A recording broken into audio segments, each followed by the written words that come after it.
A diva like me would never make a regular old bee, and I know the divas who subscribe to me would never suggest it either. The orchid bee was suggested to me by Firefowl.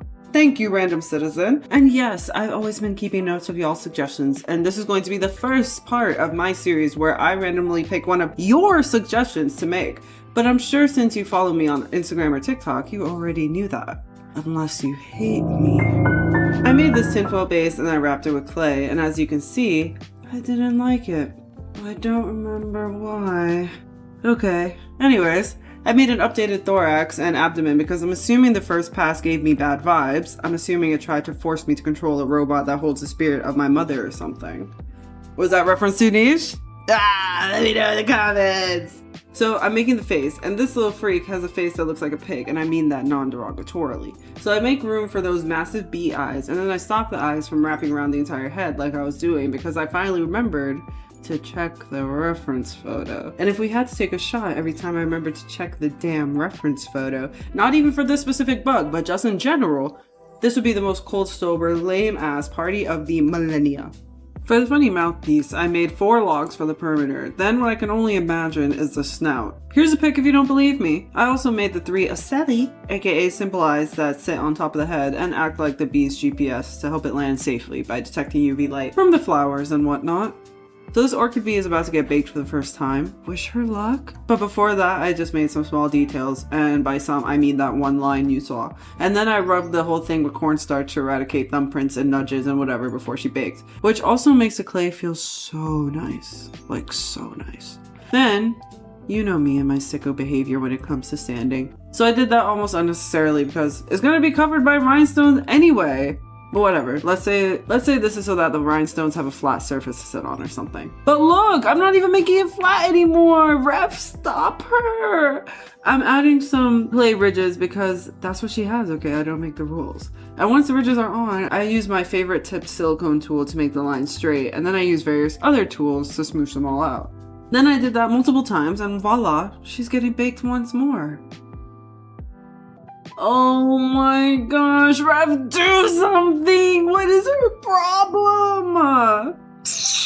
Anyways, I made sketches to avoid confusing myself, and then I drilled the holes for the wires and made sure it didn't look too crazy on the bug itself. Imagine it took me like only 3 business hours to make the entire body, but then it took me 47 years to make these legs. I love the legs though. The shape, it's giving Pixar mom in bug form, and no, I will not be elaborating. You've seen me do this multiple times, unless you're one of my new subs. Thank you for 5K. But okay, if you didn't know, I wrap the wire with thread so that there's traction for the clay to hold on to instead of it slipping and sliding and causing a ruckus. I add a dab of glue to each corner so that the thread itself isn't slipping and sliding and causing a ruckus either. Next, I had no choice but to stamp the wire into the clay because my brain too big, non-controversial opinion, and by doing that and by following the sketches I made earlier, I could trace the general shape of the leg onto the clay around the wire stamp. Yes, the pot is simmering. Then, with the finesse of someone without early onset arthritis, I could cut it out expeditiously with my Xacto knife, reattach the wire, boom, roll out more clay for the other side. Then, of course, it stuck to the mat because I'm low-key dumb as fuck, another non-controversial opinion. So yes, every queen still has time to rectify her mistakes. Block him! So I rolled out the Saran Wrap and did the whole thing with a clearer vision, and yes, with longer wire legs. Tinfoil or Saran Wrap, asked the plebeian. I would never pit 2 bad bitches against each other, says the wise scholar in response. After finishing that sequence, I double check that it looks normal and reasonable against the rest of the body, and then I get to work meshing the seams with that tool that I love. I might have to name her, I might have no choice. Leave some name suggestions for my round pointed tip silicone tool in the comments. I'm thinking either Spirulina or Chino Moreno. Wait! Run that back. Don't the legs look like Snoopy? Or am I wildin'? So I do the same sequence as before, but this time I'm making a different leg shape. As you can see, it's not Snoopy reminiscent at all. It's just a regular, degular leg shape, low-key. But she's so cute though. I'm sick of the fuck-ass legs, bro, so I'll fast forward through that. But here's the difference. One is thick and one is slim thick. I use a wedge tool to accentuate the seams and the joints, then I bake those as well. You can't make fun of me for sanding the legs because they were looking crazy. They were looking rougher than the reflection pool, so I had to intervene. Also, I overbaked the abdomen, but one time I put the piece in the fridge immediately after the oven and the crack went away. But this time, it low-key made the crack stronger, so I guess it's just time for me to atone for my sins or something, I don't know. I Krazy glued it shut, then sanded it and hoped that I didn't inhale any of the Krazy glue dust. I drilled the antenna holes at an angle so that they would shoot out at that same angle, right? At first I toyed with the idea of holding down the antenna with more clay, but that was aggravating, so after bending them into shape, I, once again, used Krazy glue. Yup, you already know what I did there. Okay, so to figure out how to attach the 3 body pieces together, I started by outlining as close as possible to the perimeter of where the 2 pieces meet. Then I paint on 2 dots that will be my rough estimate of where I want the wires to go. And after that, I make them kiss out of wedlock to see where the dots line up, and voila, a rough blueprint of where I should put the wire holes on all 3 pieces. My drill died during this part. Oh, my poor baby. I might name her Nabeela, short for Melissa Nabeela Transparent Wedge Heel in clear pink. I think that fits. I'm making use of that thick ass clear thing I bought for the Clint tortoise beetle but never used, and honestly, it slays for the wings. I might just use this every time. I wasted that bit there with the Sharpie, but I redrew the original shape, added the veins, then dove back in with my Ardex black acrylic marker. Link is in the bio, use my affiliate link, hey thanks! And as you can see, it showed up way better than the Sharpie. I color tested a bunch of the other colors, but a simple brown seemed the closest to the real thing, so I cut out the rough cut with my scissors, then went in with my Xacto knife. But if you couldn't tell by the way I was struggling, this took 3 passes with my Xacto knife, with a new blade, mind you, to get this all the way cut out. Yay! The time has come. I made this sexy little metallic color by mixing unequal parts of these 3. The cute thing about the Orchid bee is that she low-key has multiple metallic color variations to choose from, so I was a little torn between this color and the metallic green to red color shift, or maybe even a blue-purple color shift, but the majority of the results seemed to be in this metallic blue, so I stuck with that in Firefowl's honor. If you want me to throw one of your suggestions into my suggestion box, just leave it in the comments. You must be subscribed to me though, for me to add it to the box, because I'm not a cuck, guys. Come on.